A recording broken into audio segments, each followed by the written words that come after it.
Hello everyone, this is Marcin from B.S Audio Tools, and today we're going to have a look together at Disintegrator, which is my take on the popular Ableton stock effect Erosion.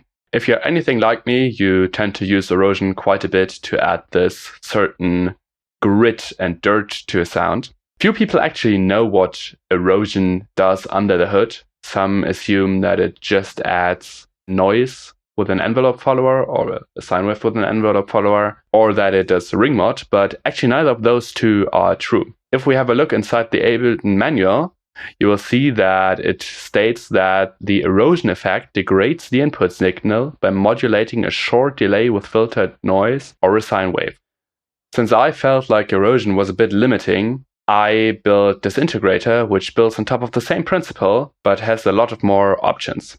For this video, this will be our test tone.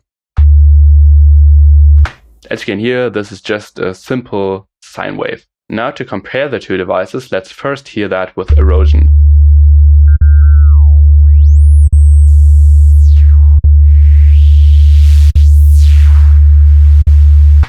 Now in comparison, this is how B.S Disintegrator sounds like.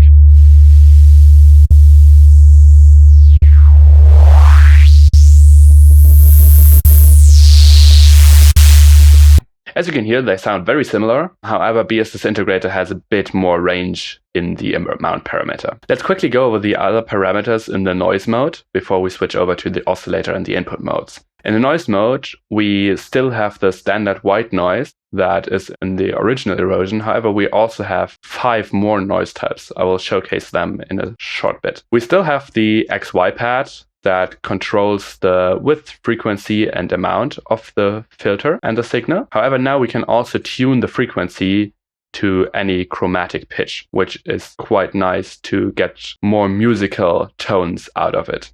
Additionally, we now also have a stereo parameter to crossfade between the noise and the white noise. This sounds something like this. We can now also distort the noise after the filter, but before modulating the delay line to get an even dirtier and crunchier sound. Now let us quickly cycle through the different noise types to hear how they sound.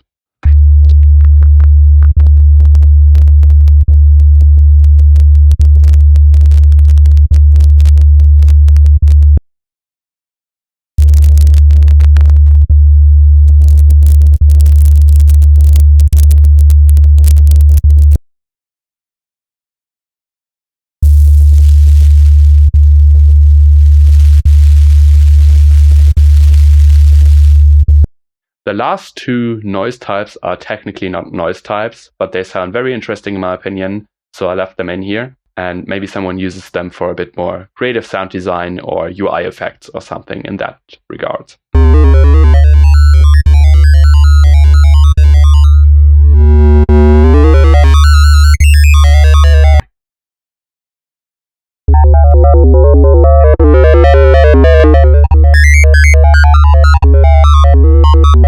If those noise types are not enough for you yet, we can switch over to the input section where we can use any sidechain input as the modulator signal. So in this case, I selected this little texture here, which we can now use as an input for the Disintegrator. We already selected the group 2 post effects and muted it, so we only hear the sound through the Disintegrator. We will turn down the drive again, and let's quickly hear that in action.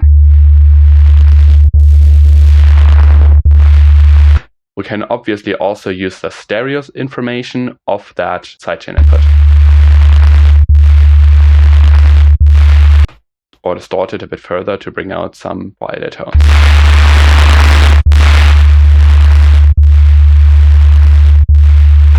That already sounds really interesting. We can not only use the sidechain, but we can also use the sound itself to modulate itself. This, however, is more suited towards more complex tones, as they have more harmonic content to modulate with. However, it can still be nice on simpler tones when turning up the drive parameter to add some crunch.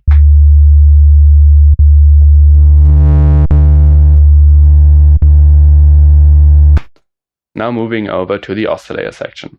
The oscillator section is very similar to the sine mode in the original Erosion. We can still select a certain frequency and an amount. However, now we can use the built-in synth engine to morph between different waveforms.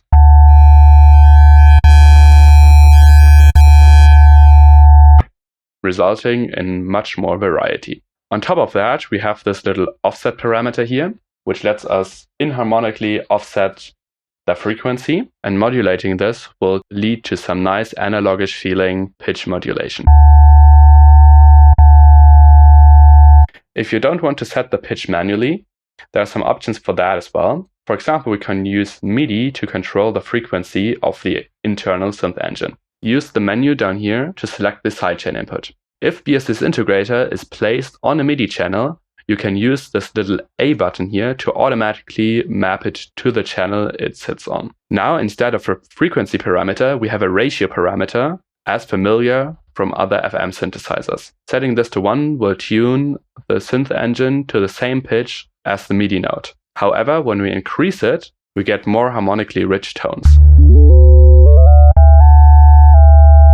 If we set it to a certain value, you will hear that it sounds very similar to the actual FM inside, for example, operator.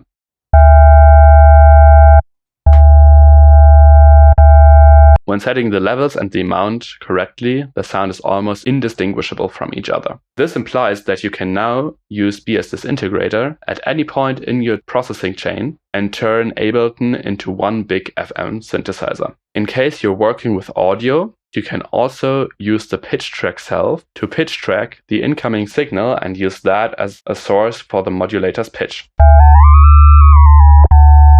This also supports pitch envelopes like this. Additionally, you can also use the sidechain input for pitch tracking your oscillator. This is all for today. Thank you for bearing with me, and I hope you learned something interesting. When you're not sure if B.S Disintegrator is the right device for you, you can always try out a free demo on our Gumroad website. The link for that is down below. Make sure to like, subscribe, and also comment your favorite new feature in B.S Disintegrator. This helps our channel grow quite a lot, and it also helps other music producers like you discover those tools and this channel. Thank you very much, and see you in the next one. Bye bye.